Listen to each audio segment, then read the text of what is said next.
একটা জিনিস চিন্তা করছেন, দুনিয়াতে সবাই সফলতা অর্জন করার জন্য পাগল হয়ে গেছে, অথচ দেখেন আল্লাহ তাআলা আমাদেরকে সৃষ্টি করেছেন এত সুন্দর করে, এত সুন্দর এই মুখমণ্ডল বানাইছেন, এত সুন্দর হাত, এত সুন্দর পা, এত সুন্দর নাক, এত সুন্দর কান, এত সুন্দর চক্ষু, এত সুন্দর মাথা।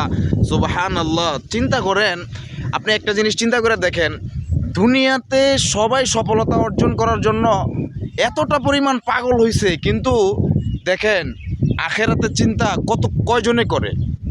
আখেরাতের চিন্তাটা কয়জনে করে? আর আখেরাতের কথা যদি কেউ বলতে চায়, সে কথা মানুষ মানে শুনতে চায় না, কান দিতে চায় না। কিন্তু দুনিয়ার সফলতার কথা আপনি একটু কাউকে বলতে চান, দেখবেন উনি এমনভাবে কান দিয়ে শুনবে, মানে উনি পাগল হয়ে যাবে। মানে কিভাবে এখান থেকে সফলতা অর্জন হওয়া যায়, কী কাজটা করলে, কোন ব্যবসাটা করলে, কি মানে কোন জব করলে বা কি করলে আসলে মানুষ দুনিয়ার পিছনে আসলে মরিয়া হয়ে গেছে। কথাটা বুঝছেন? মানে মানুষ দুনিয়ার সফলতা অর্জন করতে চায়, কিন্তু আখেরাতের সফলতার কথা কয়জনে চিন্তা করে? আপনি একটু চিন্তা করে দেখেন।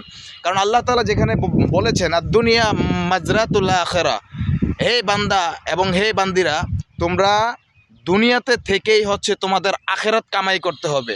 তো আখেরাতের কামাইটা আমরা কি করলাম? আপনি আমাকে বুঝান। আখেরাতের কামাইটা আমরা কি করলাম?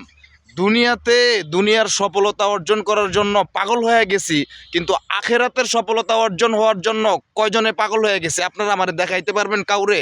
শুধু একমাত্র যদি আপনি আমাকে কাউকে দেখাইতে পারেন, এটা আমি মনে করব শুধু আলেম ওলামারা। কারণ আলেম ওলামারা হচ্ছে সব সময় কোরআন নিয়ে মুগ্ধ থাকে, নামাজ, হাদিস, সব সময় এরা কোরআন হাদিস নিয়ে সবসময় মুগ্ধ থাকে এবং মানুষকে, অন্যকে বুঝায়, হ্যাঁ, নিজেরাও বুঝে, অন্যদেরকেও বুঝে। এজন্য বলা হয়েছে ইন্নাল উলামা ওয়ারাসাতুল আম্বিয়া। কারণ ইন্নাল উলামা ওয়ারাসাতুল আম্বিয়া কেন বলা হয়েছে? ইন্নাল উলামা ওয়ারাসাতুল আম্বিয়া হচ্ছেন তারা কারা?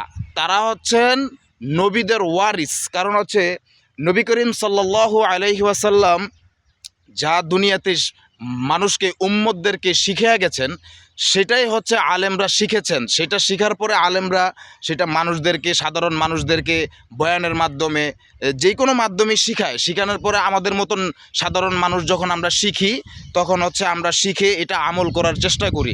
আর তাছাড়া পরিপূর্ণ কোরআনের মধ্যে বলা আছে, হ্যাঁ, যে আপনি A to Z যদি ইসলাম সম্পর্কে জানতে চান, আপনি কোরআনের আয়াত পড়েন, যেখানে বলা হয়েছে, হ্যাঁ, ইন্নামাল মুমিনুনা আল্লাযীনা ইযা যুকিরাল্লাহু ওয়াজিলাত কুলুবুহুম ওয়া ইযা তুলিয়াত আলাইহিম আয়াতুহু যাদাতহুম ঈমানাও ওয়া আলা রাব্বিহিম ইয়াতাওয়াক্কালুন। মানে বলা হয়েছে, বান্দা তুমি আয়াত পড়ো, আমার প্রতি ঈমান আনো। আয়াত পড়ো, আয়াতের ব্যাখ্যা বুঝো, আমার প্রতি ঈমান আনো।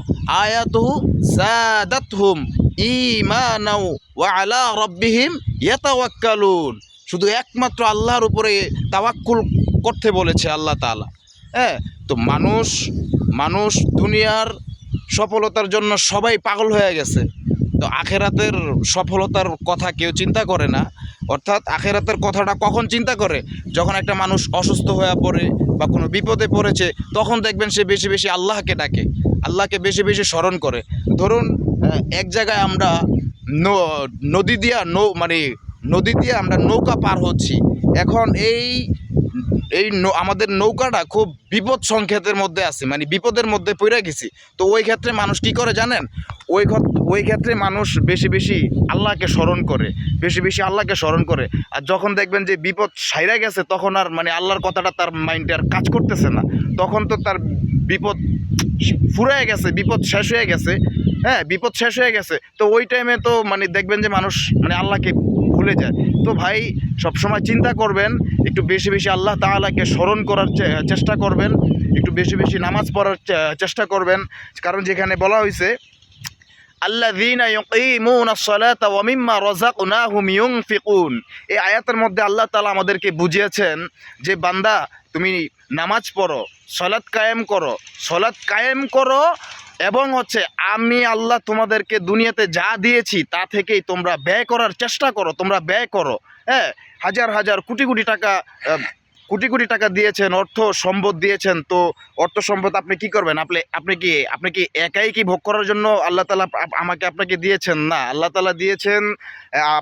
আল্লাহ তাআলা বলছেন, আল্লাযীনা ইউকিমুনাস সালাতা ওয়া মিম্মা রাযাকনাহুম ইউনফিকুন। অর্থাৎ আল্লাহ তাআলা প্রত্যেকটা মানুষকে বুঝিয়েছেন, প্রত্যেকটা মানুষকে, তোমরা ঠিক মতন সলাৎ কায়েম করো, অর্থাৎ নামাজটা আদায় করো, নামাজ আদায় করো। আর আমি আল্লাহ তোমাদেরকে যা দিয়েছি তা থেকে তোমরা ব্যয় করো, তা থেকে তোমরা ব্যয় করো। ঠিক আছে, ভালো থাকবেন। আসসালামু আলাইকুম ওয়া রাহমাতুল্লাহি ওয়া বারাকাতুহু।